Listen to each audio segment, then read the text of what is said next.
ఇటొచ్చేసి east, ఇటొచ్చేసి north, ఇటొచ్చేసి west, ఇటొచ్చేసి south. మన ఇంటి వాస్తును మనం ఎలా చెక్ చేసుకోవాలో ఒకసారి చూద్దాం. ఏ ఇంటికైనా ప్రహరీ 4 మూలలు ఉండేటట్టు చూసుకోవాలి. ఇంటి చుట్టూ తిరిగే విధంగా ఉండాలి.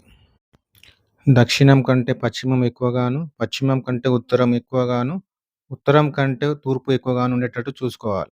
దక్షిణం కంటే ఉత్తరం ఎక్కువగాను, పశ్చిమం కంటే తూర్పు ఎక్కువగాను ఉండేటట్టు కూడా చూసుకోవచ్చు. ఇంట్లో పడ్డ వర్షపు నీరు ఈశాన్యానికి వచ్చేటట్టు సెట్ చేసుకోవాలి. ఇంటి యొక్క ప్రహరీ గోడలు దక్షిణం, పశ్చిమం ఎత్తుగాను, ఉత్తరం, తూర్పు తక్కువగాను ఉండేటట్టు చూసుకోవాలి. ఏ ఇంటికైనా ఉచ్చ స్థానంలో డోర్లు, కిటికీలు వచ్చే విధంగా చూసుకోవాలి. నీచ స్థానంలో ఎప్పుడు కూడా డోర్లు పెట్టకూడదు. మనం కట్టే ఇంటిలో దాన్ని 9 భాగాలు చేసి అందులో పంచభూతాలను బ్యాలెన్సింగ్ చేయాలి.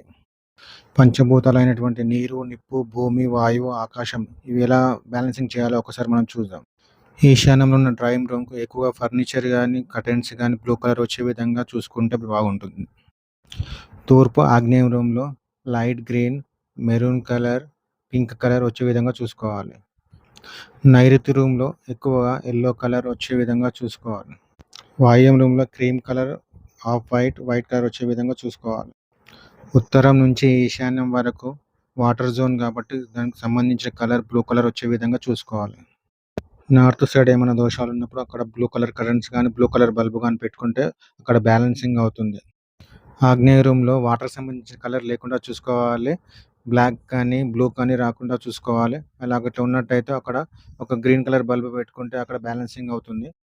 నైరుతి బెడ్‌రూమ్‌లో కూడా వాటర్ కలర్స్ రాకుండా చూసుకోవాలి. అక్కడ పృథ్వీతత్వం కాబట్టి అక్కడ యెల్లో కలర్, బిస్కెట్ కలర్ వచ్చే విధంగా చూసుకోవాలి. వాయువ్యం రూమ్‌లో ఏమైనా వాస్తు మిస్టేక్ జరిగినట్టయితే అక్కడ బ్యాలెన్సింగ్ చేయడానికి వైట్ కలర్ బల్బ్ పెట్టుకుంటే సరిపోతుంది. ఈశాన్యంలో బ్లూ కలర్, ఆగ్నేయంలో రెడ్ కలరు, నైరుతిలో యెల్లో కలరు, వాయువ్యంలో వైట్ కలర్ వచ్చే విధంగా దాన్ని బ్యాలెన్సింగ్ చేయాలి. అప్పుడు ఎలాంటి దోషాలున్నా కూడా కొన్ని తొలగిపోతాయి.